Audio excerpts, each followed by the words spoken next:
Bom, o Rubão está dizendo que o crime organizado se instalou dentro do Corinthians. Isso é um negócio muito grave. Muito sério, muito pesado. Então eu queria dizer para o Conselho o seguinte.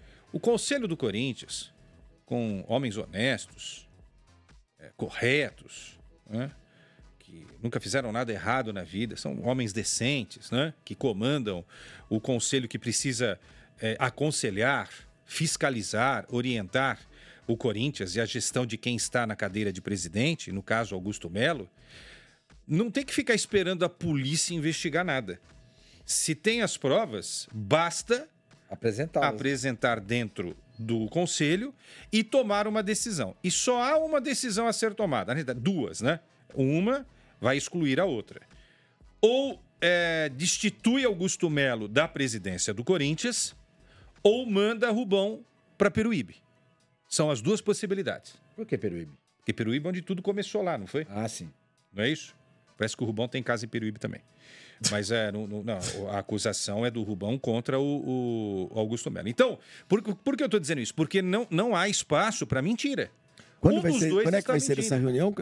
Vai ser hoje. Hoje. Então hoje o que estão dizendo é o seguinte, há uma análise ainda parcial das acusações que estão sendo feitas. Gente, se for verdade isso, é o que o Facincani falou, se for verdade e o Rubão tem as provas, que o crime organizado está instalado dentro do Corinthians, né, com gente com ligações ruins fora do clube, né?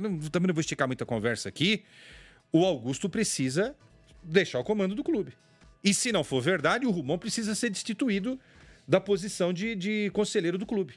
Não há lugar para os dois. Gente, não há lugar para os dois. Isso é muito sério, isso é muito grave, pô.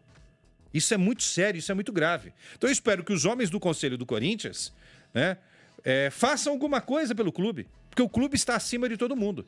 Porque aos nossos olhos aqui, quem está fora, está achando que tem um esquema maior envolvendo gente do Conselho também. Vai começar a respingar no Conselho do Corinthians. E eu acho que tem muita gente honesta dentro do Conselho do Corinthians. Acho mesmo. Eu conheço muita gente honesta lá dentro. Poderia estar na mão de algumas pessoas que estão lá dentro, inclusive. A questão toda é o famoso gira, cai sempre no mesmo lugar, né? O Corinthians parece uma dinastia aí, né? O Corinthians é um triângulo das bermudas político, né?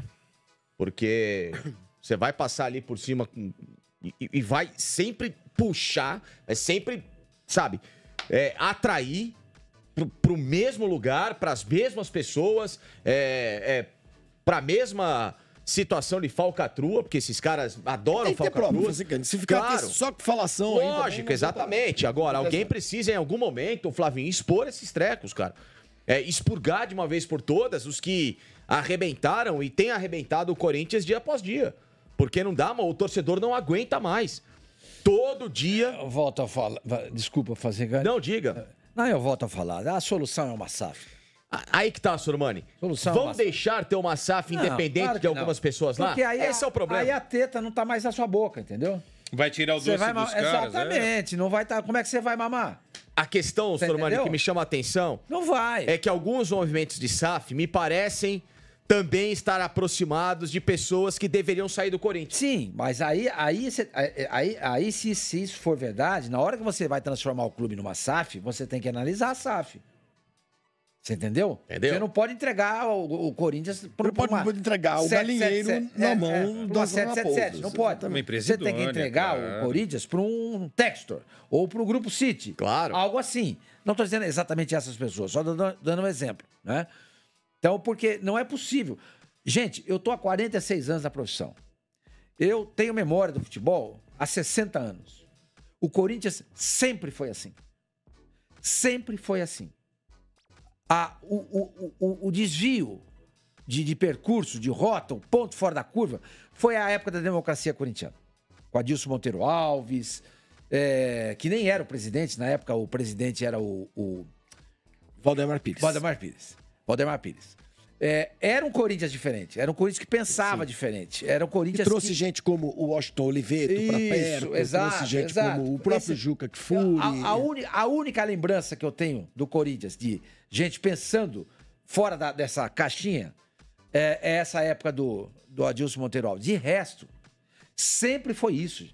Sempre foi isso. É que agora tá um escárnio, né? Agora tá pior do que até outros momentos que teve esse tipo de situação política, como 2007, quando ruiu. Mas depois ele teve um rejuvenescimento. Mas 2007 houve uma ruptura. O Andrés com a turma dele entraram no clube e durante 4 anos conseguiram colocar o Corinthians num outro patamar. O Corinthians fez o estádio, fez o CT, trouxe o maior patrocínio de camisas da história, trouxe o Ronaldo, ganhou Libertadores, ganhou o Mundial. Sim, o Corinthians teve um... Só que aí, é o que o Sormani falou. Eu acho que esse é o segundo ponto fora da curva, viu, Sormani? É a democracia e esses 4 anos aí, uma tirinha ainda do início lá do Roberto, depois a coisa começou a fazer assim, ó. Endividou, começou a contratar mal. Isso que me incomoda, entendeu? 2 bilhões, fazendo futebol ruim. Contrata. Que é pior do que da época do... Vai ganhar o campeonato aqui, outro ali, etc e tal, mas o time ele é inviável do ponto de vista financeiro. Total. O Corinthians, eu volto a dizer, o Corinthians, ele se situa na região... A maior parte da torcida do Corinthians, o grosso da torcida do Corinthians, se situa nas regiões, nas 2 regiões mais ricas do país. Então, ele, naturalmente, faria mais dinheiro que o Flamengo. Sim. Faria mais dinheiro que o Flamengo. Ele não consegue. Ele fatura metade do que o Flamengo fatura. E apesar de... É um dinheirão. Só com esse dinheiro já seria suficiente. É nesse ponto que eu tô falando, entendeu? É disso também. É um time... Eu fiz uma conta aí, Sormani. Só o que o Corinthians, Flavinho e Facinca, vai levantar de patrocínios nos próximos anos, ele... Não sobra dinheiro nenhum para pagar a dívida. Porque ele vai pegar 300 lá da casa de apostas, ele pega mais 1 bi e alguma coisa da TV, mais outros patrocinadores tal, mais renda tal. Ele não consegue fazer 2 bilhões para pagar toda a dívida. Então, essa é a questão. Como é que os caras enfiaram... Pô, será que não tinha ninguém para falar? Pô, a gente não cuida da nossa vida, a gente sabe quando a gente tem dinheiro para fazer a coisa ou não. Você vai cortar alguma coisa. Será que ninguém que passou lá... num instante, falou, pera, gente, vamos fazer o seguinte, vamos deixar esse time ruim durante 3 anos e vamos tentar consertar a casa? Porque agora consertar a casa com esse time ruim devendo 2 bilhões é muito difícil. Embora eu seja voto vencido aqui, eu levo pra minha vida isso, quando eu analiso o Corinthians. Economiza ou vai pra Série B? Economiza ou vai pra Série B? Eu não economizo. Porque quem deve 2 bilhões pode dever... Olha, mas você pode acabar gastando e cair também, né, Lelê? Mas é melhor ter a dúvida, ter essa dúvida investindo do que pagar para ver. Porque o Corinthians precisa melhorar esse elenco, por incrível que possa parecer. Mas Quesada contratou 16 jogadores, mas contratou errado. O Rubão montou esse time aí, pô. Pois é, e a dívida... que era gastou de 1.900, hoje é de 2.200 e o time por causa disso. E o time é ruim. Então, mas aí precisa contratar os caras certo, pô. Né? Precisa contratar os caras. Que não sou eu que vou contratar, não é você, não é o Facincani, não é o Flavinho. Alguma inteligência lá dentro, inteligência com S, da época da União Soviética, tem que pensar nesse negócio direito, gente. Não é possível. De 16 você errar em 4, ok. Mas de 16 você acertar 3 só... Pô, aí não é, se desculpa, são os caras que não entendem de futebol. Hoje são raríssimos. Gente, o Corinthians está quebrado, gente. É isso que o torcedor do moralmente também, né? Também.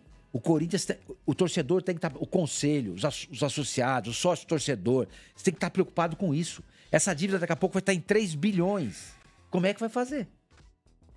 Como é que vai fazer? O Corinthians precisa despertar para esse problema. Que todo mundo está alertando.